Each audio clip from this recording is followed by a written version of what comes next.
Okay, go ahead.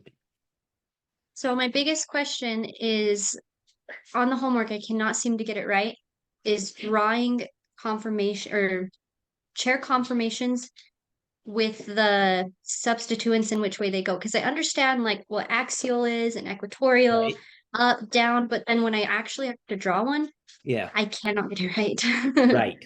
Right. No, that certainly it takes practice. So here, let me share my screen on my iPad, and I've got a problem that's like that we can work through. Okay. Okay. So let's see here.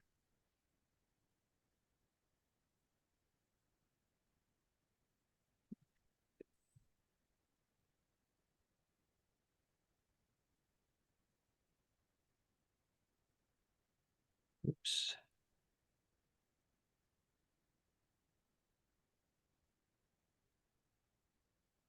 Okay, got one more person coming up. Okay, so here are slides that I have, and I have some naming ones. And here is one on the conformations of cyclohexanes. Hi, Perfect. Camilla. Hi. Hi. Hi. Um, Whitney had a question on drawing the different chair conformations. And so I had made up a slide that we could work through something like that. Okay. So, and this kind of thing will certainly be on the exam.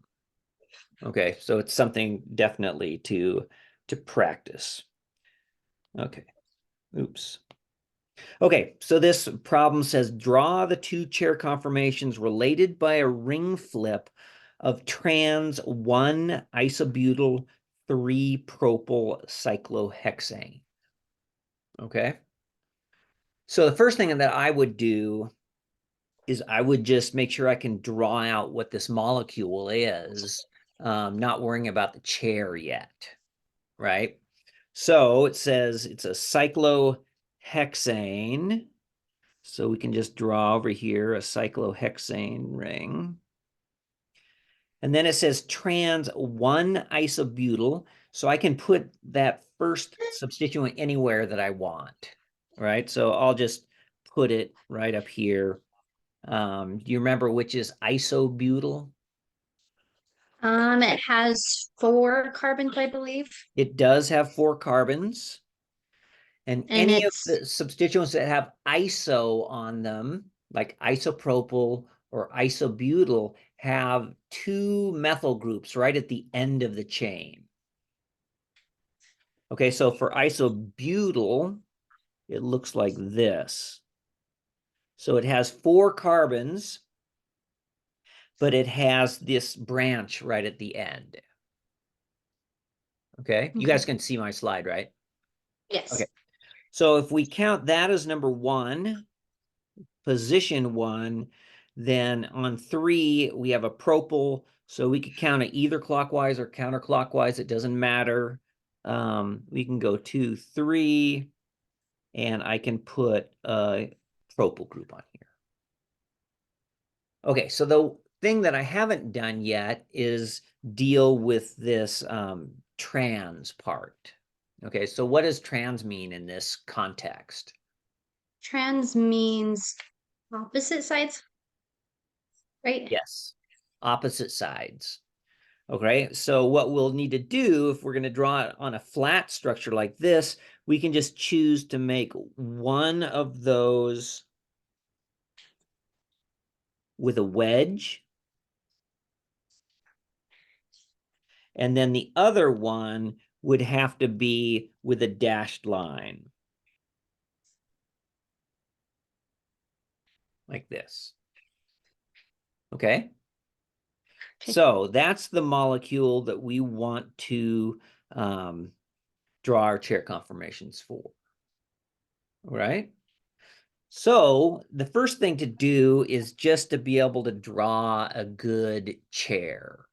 All right. And so in the highlight video, I went through kind of a stepwise process. And I think if you can just follow those steps, then it becomes more doable. So what I would do is I would just start, doesn't matter which direction you draw it, start with drawing two lines that are sloping up like this. And the upper one is always kind of a little bit shifted upward. Then we draw two more lines. These are down like this, and they're roughly at 90 degrees to the first lines that I drew. All right. And then what we do is we draw the last pair just by linking these up. Okay, so what we're striving to have here, let me see if I have I think there's a pointer, is that our lines should be in 3 parallel pairs. All right, so the first 2 that I drew, this one and this one, should be parallel to one another. The second 2, this one here and this one over here, should be parallel. And then the final 2, this one here and this one over here, should be parallel to each other as well. Okay, and we draw this in this way because let's see. Oh, here, maybe you can see, if you can see this. Can you see this little model here? All right, so this little model is in a chair right now, right? So it's got 6, it's a cyclohexane, but if I tip it to a certain angle, let's see if I can do it for you, kind of like this. Oops, it doesn't look like it's all in focus, is it? Then it should look essentially just like what I've drawn the ring as. Okay, the lower part of this chair is the part of the chair that would be in front. So what we're trying to do is kind of look at it at an angle from the side a little bit. Okay. All right, so once we've drawn the chair, then we need to draw all of the other bonds attached to it. So we're going to have our axial bonds. And if we've drawn this ring so it's horizontal across this way and not tipped way up steep, one thing some people will do and run into a problem is that they'll draw it kind of at an angle like this where it's tipped way up. And then, of course, as you rotate this chair up, all of the bonds will rotate as well. Okay, so if we can draw this nice and horizontal, then our axial bonds will be pointing straight up and straight down off of each of these kind of points. And this one here, because the upper part of this ring is in back, this back one sometimes we leave a little gap to show that that's going back behind. All right. So those are all of the axial bonds. And then the equatorial ones, maybe I'll draw those in red, are a little bit trickier. So what I always say is that, say if we want to draw an equatorial bond to here, then what we want to do is we can count 2 bonds away. So we can count the bond that's connected to it, and then the second bond over here. And our new equatorial bond should be parallel with this bond over here. Okay. So this one is going to be parallel, and it's going to be going out this direction.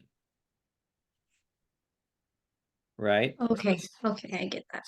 See how this red one is parallel to this? You could count it 1 bond, 2 bonds back around the other way too, and see this one is also parallel to this.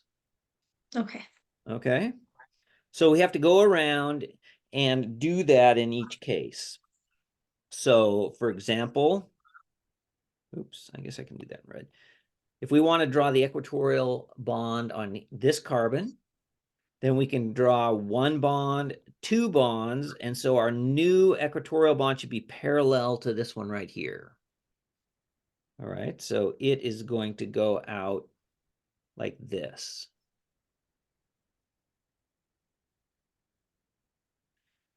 All right, the next one over, if we want to do this, then likewise, we can count one bond, two bonds, and so our new equatorial one should be parallel to this.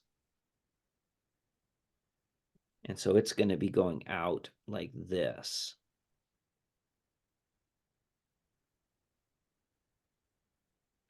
Okay, the next one, just keep doing the same thing. If we start here, 1, 2, so it's going to be parallel to this one or this one here. So it's going to be going out this way. The next one, we start here, we're going to count one bond, two bonds, so it's going to be parallel to this one on the end. So it goes out like this. Oops. And then the last one is going to go off like this.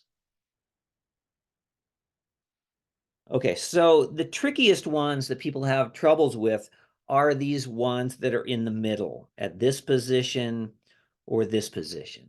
Okay, and they tend to sometimes draw this going on to the inside.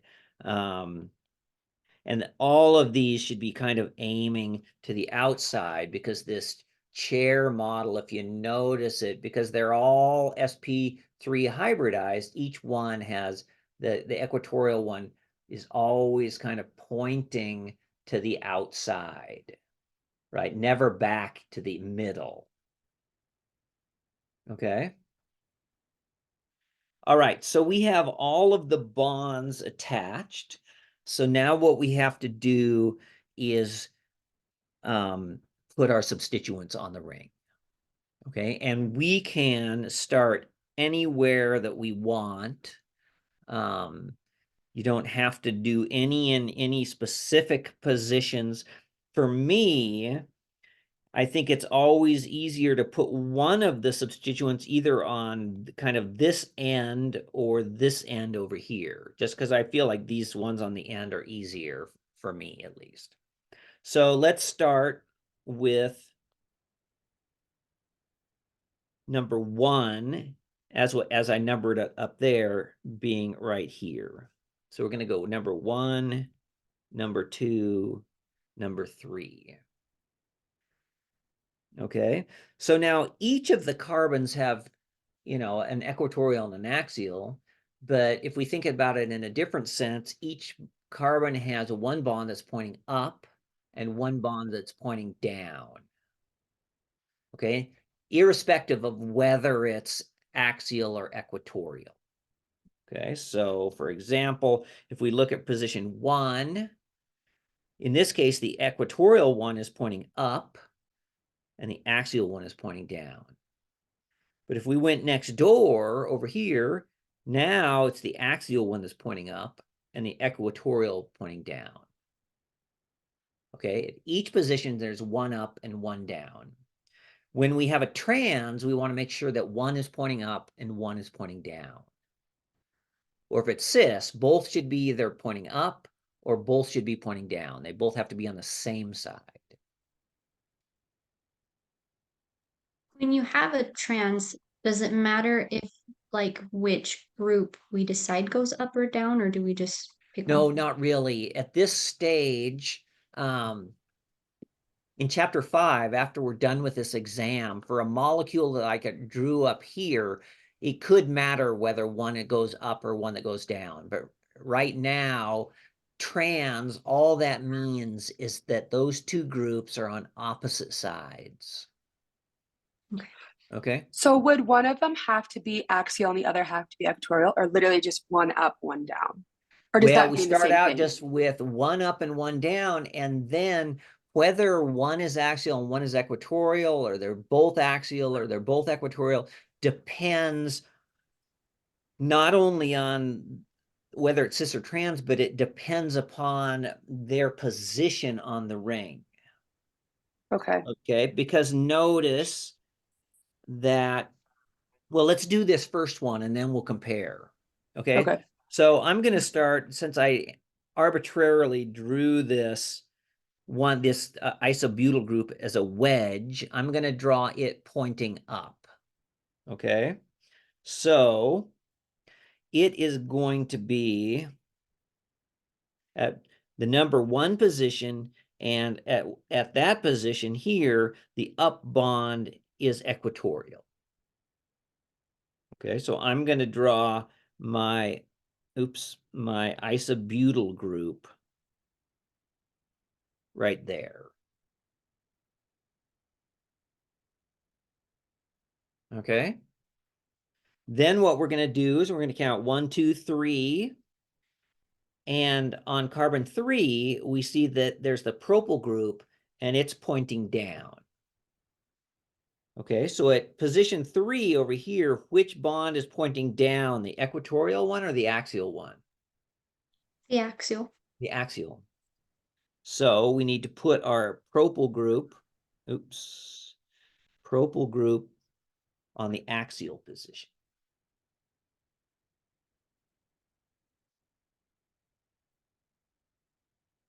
Okay, so we have 1 up and 1 down. Okay, so then if we're just doing this problem, the last thing on this structure would be to go around and put an H on all of the empty bonds, the bonds that aren't connected to anything. So I'm going to put an H here, here. I'm just going to put H's all the way around here. And putting the H's on, is that something that's going to be important on the exam, or is it kind of just Yeah, that in it's the H's? directions on the exam, I'll specifically say to do that. Because Okay. remember, if we have a skeletal structure, the ends of the lines really represent carbons, right? And if we have a bunch of lines pointing up and down and equatorial here, and we don't put anything on them, then technically they would be carbons. Okay. And plus, just for this problem right now, I want to make sure everybody really understands what these are. Okay, so we go around and put all of those on. Okay, so this is one of the chair conformations. Okay, but notice we had this trans 1,3. Okay, and we ended up with 1 group equatorial and 1 axial. Okay, but if this was, instead of 1, 3, it was 1, 2, we would have 1 group that's up, and on the 2 position, the down group is equatorial. So if it was trans 1, 2, we would have both of them would be equatorial. All right, 1, 3, we have 1 equatorial, 1 axial. If it was 1, 4, if it's trans, we have 1 is up here, and then over on position 4, the down one is equatorial. So again, for a 1, 4, trans 1, 4 disubstituted ring, both of them would be equatorial in 1 chair conformation. So it's really just all about up and down. They can both be equatorial or axial. It's just whichever's up and down. Right, correct. Okay. Yeah, Okay. and I don't think it's worth it for these to go through and try to memorize, oh, in a trans 1, 3, we always have 1 equatorial and 1 axial. Yeah. We have, because there's, a bunch of different scenarios there. It's better to just work it out stepwise like this. Okay. Okay. Mhm. So then the next part of this problem, though, is to draw the other chair conformation. Okay, so remember, when we do a ring flip, what happens is one side, every carbon that's kind of pointing down is going to flip up, and every carbon that's pointing up is going to flip down, and each of those are going to switch places. Okay, and this is easiest to see really on the model. There is the one, I don't know if you watched it, I have the one kind of demo video, I called it, on Play Posit that kind of has me flipping the rings and stuff. Okay, so what we need to do is to draw a chair conformation, a chair structure, but start it in the opposite direction.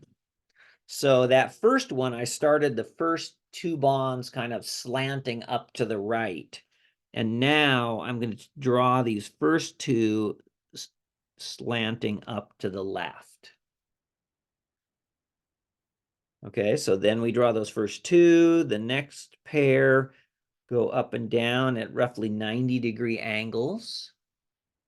And then we connect up these lines.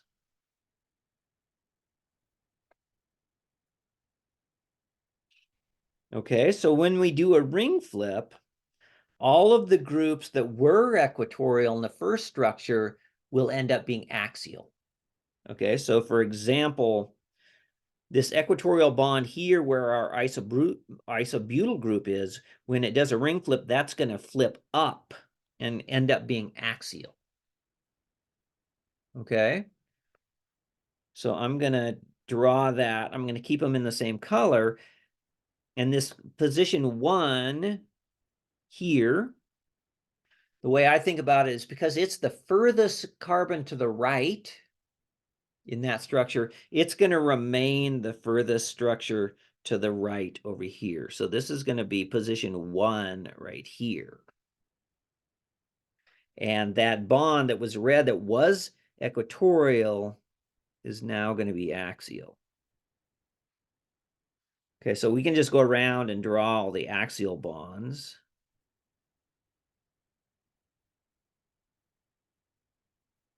And now it's this one over here that's behind.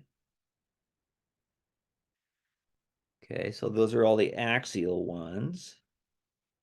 And then the equatorial ones we do in the same way as we did before.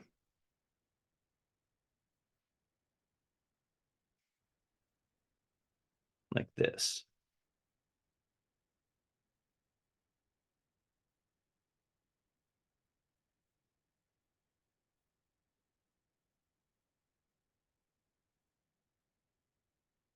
Okay, and then when we number the ring again, if that's number 1 there, in the first ring, I numbered 2, 3 around the front side of the ring. So I'm going to number it in the same way. So this is going to be 1, this is 2, and this is 3 over here. So these are all the same carbons, just repositioned after the ring flip.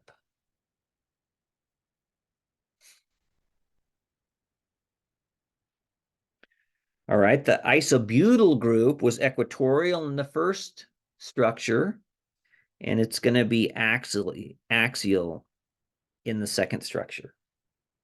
It's still pointing up, right? In the first structure, the up bond on carbon 1 was equatorial. In the second chair, the up bond on carbon 1 is axial. Then if I go 1, 2, 3 over to position 3, the propyl group should be, because it's trans, should be pointing down. And so it's going to be still pointing down. So the propyl group goes on to here.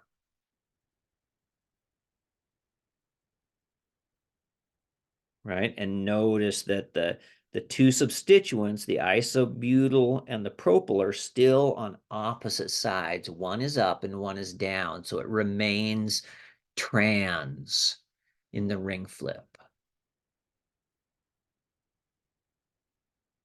All right, so then I could just go in and put H's on all of the other bonds.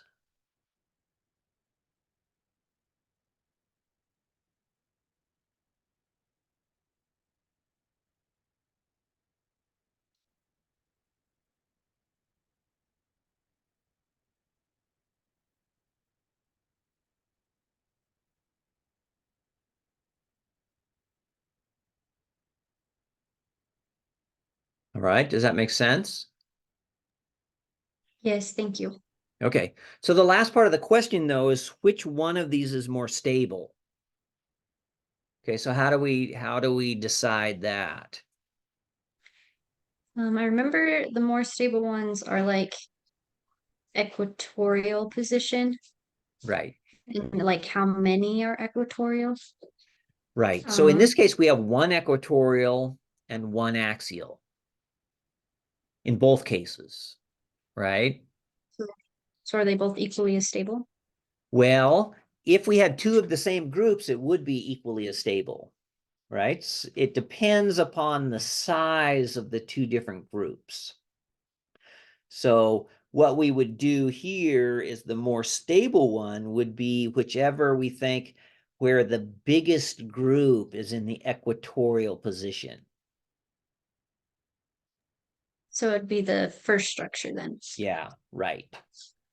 So this one should be more stable.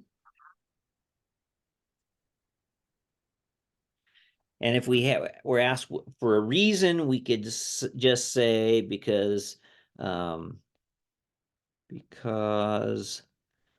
larger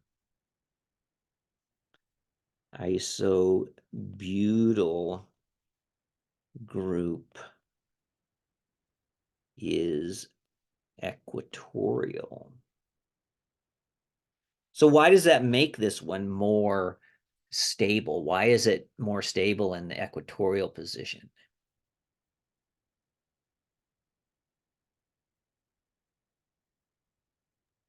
Um, is it because it keeps it like out away from the rest of them a little better than if it was straight up, it's closer? It does.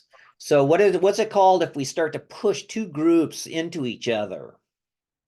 So it's a certain kind of strain. Steric strain. Steric strain. Okay. So if we put the larger isobutyl group equatorial, it means that we have less steric strain. Okay, and the steric strain comes from, in these cases where we have an axial group, it would come from this isobutyl group over here getting close to these other axial protons on the ring, right? It looks okay now with the isobutyl group pointing away, but remember that thing can spin around as well.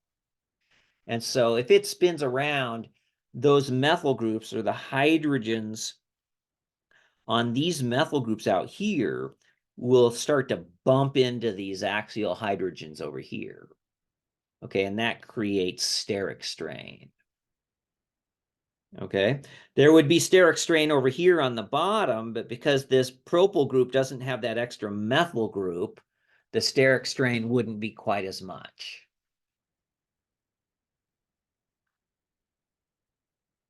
So I think the key is to just work through these problems, this step by step, right? You've got to, draw the ring, draw the axial and the equatorial bonds, place the substituents on the ring, in the right positions and in the correct directions, whether it's cis or trans, and then fill in the hydrogens.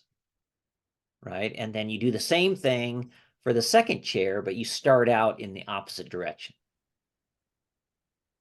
Okay.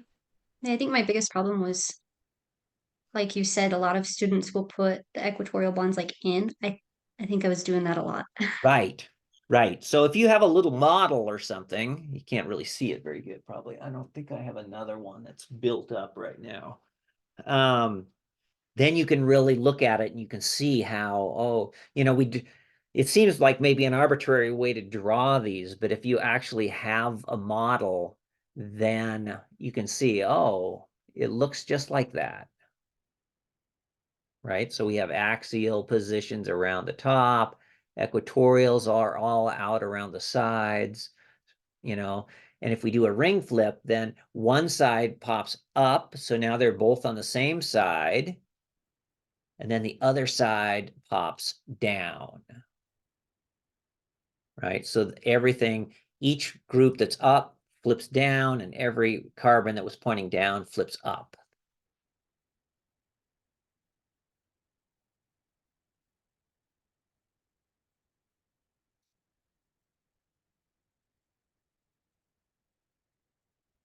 Okay, this one is no good. Oops.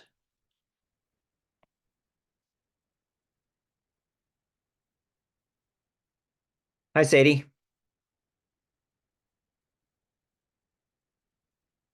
All right. Anybody have any other questions or things that you'd like to go over? I had a question. So when we're talking about conformations for like alkanes and stuff, Mhm. and that, so if it's, could we just kind of go over that actually, Sure. just in general? Yeah, I have, oops, wrong direction. I have another problem that's kind of like that. Okay. Um, so in this case, it says predict the most stable and least stable conformations of the C2, C3 bond of 1,2-dimethyl pentane. Okay. So just like the other one, the first thing that I would do would just to be able to draw out a structure of 1,2-dimethyl pentane. 1,2-dimethyl, that doesn't even make any sense. Okay, I'll have to make a difference here. So pentane, 3, 4, 5. Let's do the C2. This should be like C2, C3, 2, 3. Because we don't usually name it with a substituent at position 1, right? That would just make the chain longer. So we're going to put one group at position 2, a methyl group, and another methyl group at position 3. Okay, if we numbered this from 1, 2, 3. And it says we want to do these conformations around the C2, C3 bond. That means we want to look along the axis of that bond. All right, so what I tend to like to do here is before I start drawing, I want to draw in all of the different substituents that are attached to carbons 2 and 3. Right, so far I have all the carbons, but I've left out any hydrogens. Right, so I'm going to draw those in, and because I know that those 2 carbons are tetrahedral, I'm going to draw them in with wedges and dashed lines. Okay, so I'm going to draw this methyl group as a wedge, and I'm going to draw the hydrogen with a dashed bond. Okay, so at position 3, I have a kind of an arbitrary choice. I'll just choose here to draw this one in as a wedge and put in the H as a dashed line as well. Okay, with the information I gave you, you could draw either of those in the opposite directions. Okay, that you'll get an answer that's just fine. Okay, so the first thing we want to come up with the most stable and least stable, but the first thing to do is just to get a good, well, we want to draw a Newman projection. I guess my question didn't even show that, but we want to just draw one, and then we can rotate bonds around if we think we need to do that in order to get the most stable or least stable. Okay, so remember when we draw these Newman projections, we draw a dot, and that dot is the carbon that's in front. So this is going to be carbon 2 from my drawing. Okay, and this is my eye. Why is that so fat? Oh, okay. My eye is going to be looking right over here. Okay, so I'm going to draw with carbon, the position 1 is going to be drawing straight up. Okay, because this is the top of my head and my ears right here. And my nose. Oops, and my mouth. I can draw cyclohexanes better than heads. Okay, so the methyl group is pointing up, and if I'm looking along that bond, I would notice that this, I'll just write out here, this CH3 here would be pointing out to my right side. So I'm going to draw it over here. Let's draw CH3 up here too. CH3 up here. And this H that's back here would be on my left side. So that goes over to the left. Okay, so that includes the groups around C2. And remember, the bond between C2 and C3 is going directly back behind that dot. So because we can't see C3, it's being hidden. What we do is we cheat and we make that atom bigger and we draw it as a circle. Okay, so that's carbon 3. Right? And if we're going to draw the groups that are attached to carbon 3, notice that the ethyl group, this part, is going just the opposite direction of this methyl group. So if this methyl group was up toward the top of my head, this ethyl group is pointing straight down. Okay, so I'm going to draw the ethyl group down here. This methyl group would be on my right side, right? It's pointing toward this right ear.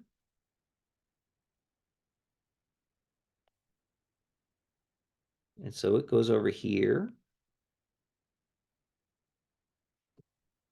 And the H over here goes to my left.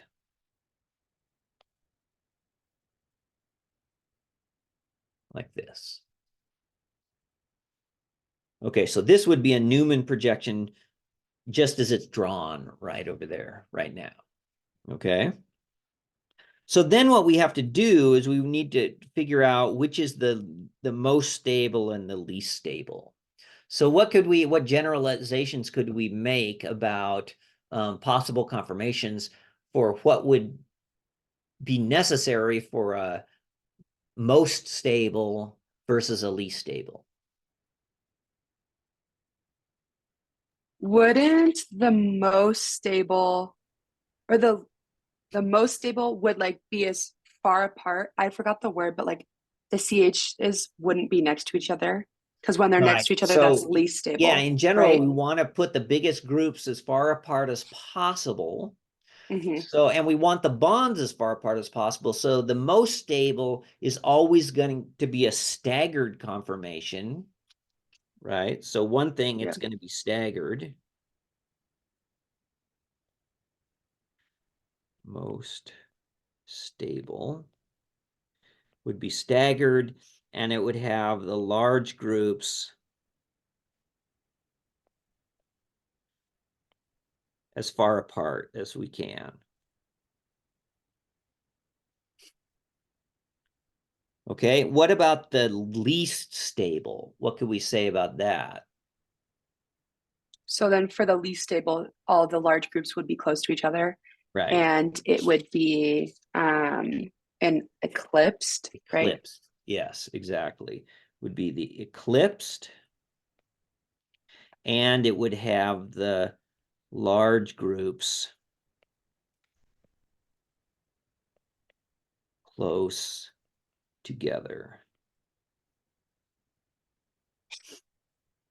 Okay, so let's look at this conformation that we have right now. And we can kind of analyze what types of strain we have. So for one here, we have these two methyl groups close together there. We have these, we have these two methyl groups close here, and we have an ethyl and a methyl as well. Okay, so we'd have to decide if there's a conformation where we can push some of those further apart. So let's just go through and just draw the three staggered conformations. So I'm going to do a rotation here. So I'm going to keep the carbon in front the same. I'm going to rotate the one in the back. Okay, so I'm going to draw that middle bond. These three substituents will be all just where they were. And then I'm going to rotate the one in the back clockwise. Okay, so then that ethyl group is going to rotate from down here 120 degrees up to this position. Oops. Up to here. The hydrogen that's right here, it's going to rotate 120 degrees over to this side. So we're just spinning this like a propeller. And this methyl group here will rotate down. Does it matter which way you rotate it? No. If you're going to, especially if you're going to draw all three, you can rotate it clockwise or counterclockwise, or you could rotate the front carbon and leave the back one steady. But what I would always do is I try to keep one part in the same place and rotate the other part. You know, don't rotate both parts at the same time, or it would get more complicated. Okay, so let's do this one more time. Okay, so I'm gonna draw the front carbon the same again.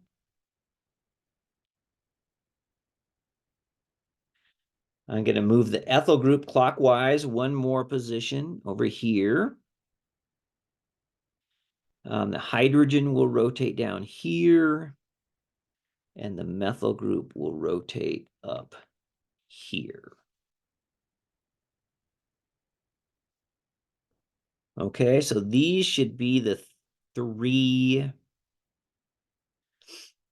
possible conformations. Three possible staggered conformations.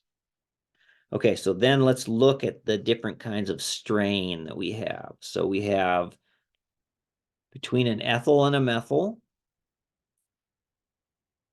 and between two methyl groups. Okay, so what do you think about this structure versus compared to the first one that we drew? More stable. More stable, I would agree. Mhm. All right, so let's look at the bottom one. So here as well, we have some steric strain between these two methyls, steric strain between this methyl and ethyl, and steric strain between this methyl and this ethyl.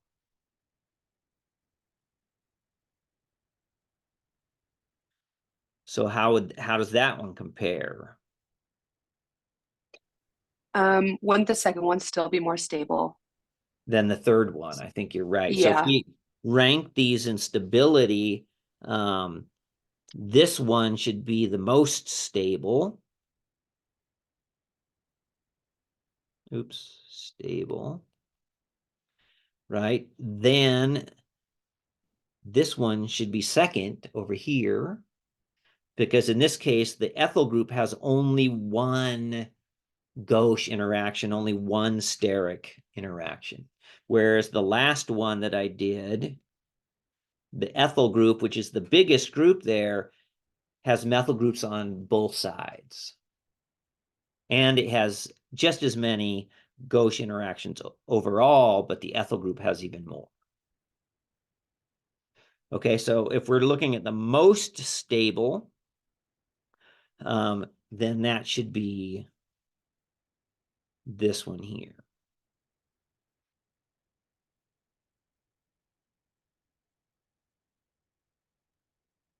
So I don't know if this has anything to do with this question either, but because we're talking about gauche and steric, what about anti? Does this have anything to do with this kind of a problem? Because I don't Sure. understand what anti means. Okay, gauche and anti are just two terms that describe the relative positions of two groups. Okay, so gauche means that two groups like these two, oops, two groups, I want the pointer, are 60 degrees apart. Okay, so gauche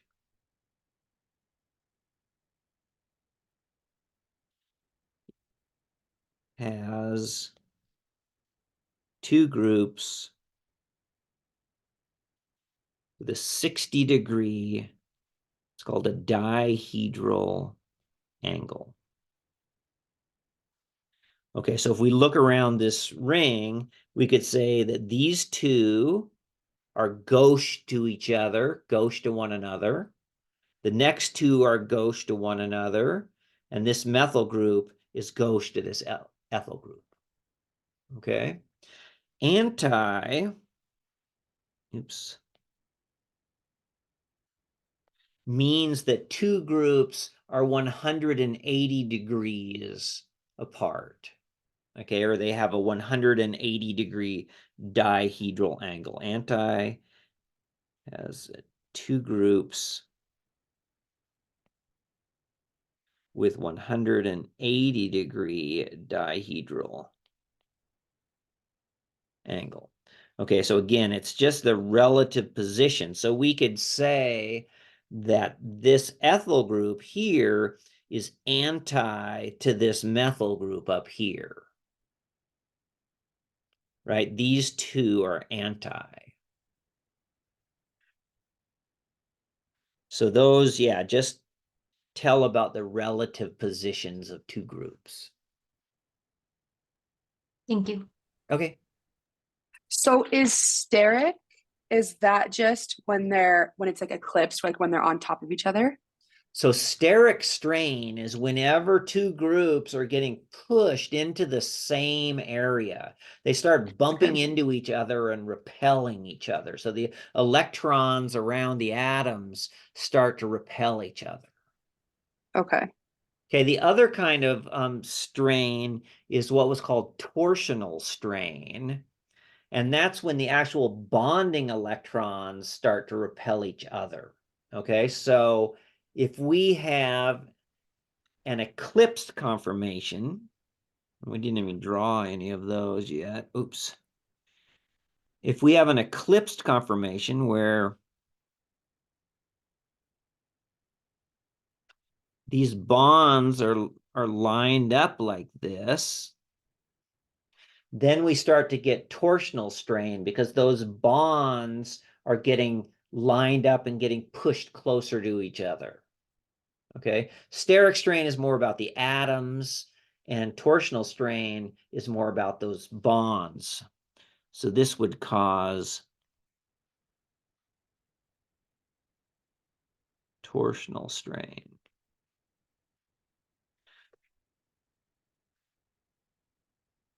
All right, so if we were going to draw the highest energy conformation here, we'd probably draw the one, I'm not sure if it would actually be the right one. What I would say is I'd push those biggest groups close together, even though we're going to end up with two hydrogens next to each other as well. So I would draw this first carbon just the same. And if I start with the top structure up here, if I just rotate the front carbon just 60 degrees, so this methyl group comes down and eclipses this methyl group, and this methyl group goes over and eclipses this ethyl group, then I'm thinking that this would likely be the, oh, I guess I want to rotate the back ones though. Oh, let me think here. So if I want to get to the same structure and I draw that first one the same, I'm going to rotate the back carbon the other direction. So I'm going to rotate it so this ethyl group is eclipsed right here. And the methyl group, I guess I'll draw it on this side. Methyl group is eclipsed here. And then I'd have two hydrogens here.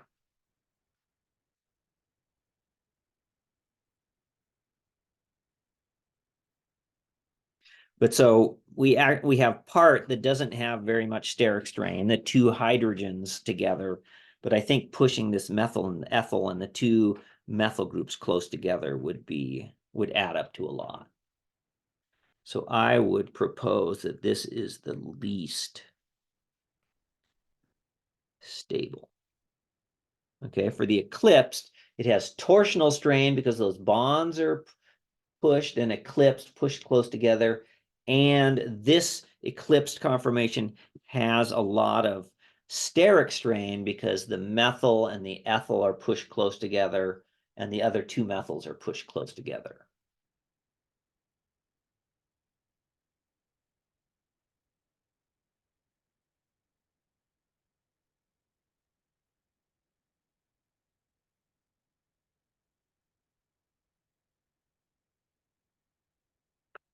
All right, does that make sense?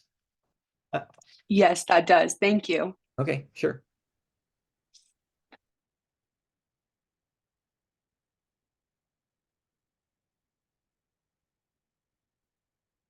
Any other questions or anything else you'd like me to go over? I had a question from, I think it's just chapter 2, but I was watching the videos on like super fast speed today and I was like, wait, I don't get that. So, Uh-huh. it might just be easier to show. So it was an example you were doing of like acid-base stuff, and it Yeah. was, it's like 3 carbons attached to an alcohol group, plus a hydronium, and then it turned into alkoxide and water. And I was kind of confused because the way that you drew it is like the alcohol, oxygen attaches, or like the lone pair goes to the hydronium hydrogen. Right. And so that would make the like product first have 2 hydrogens on the oxygen, but the way that the end product is that the alkoxide doesn't have any hydrogens. Uh-huh. So I was wondering if that's wrong or if I'm missing something. So I don't know. I can maybe draw it out, Bart. I don't know if you can see this. Okay, or maybe I could pull up the video too. Do Yeah. you know which video it was? Let me see if I still have it up. Why won't that? Definitely chapter 2. Yeah. Sign Oh, wait, maybe, yeah. I think it's the 3rd video. Let's see. Okay. Let me see if I can 2.3 predicting acid-base reactions. And I'm at 12 minutes and 13 seconds. okay. All right. 2.3 you said, right? Yeah.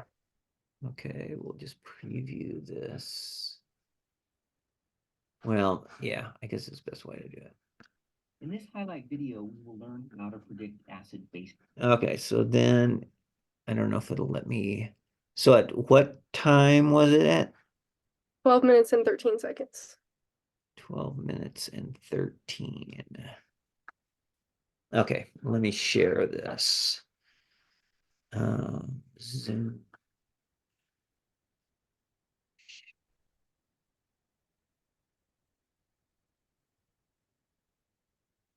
Okay, does this look like the right Mhm. page here? Yeah, and it's the 3rd one down. The third one down. Yes, that does look like it's a mistake. Oh, okay. Shoot. Yeah, so this should be, let me look at this. So the hydronium ion is the strongest acid, so it's going to donate its proton to the alcohol.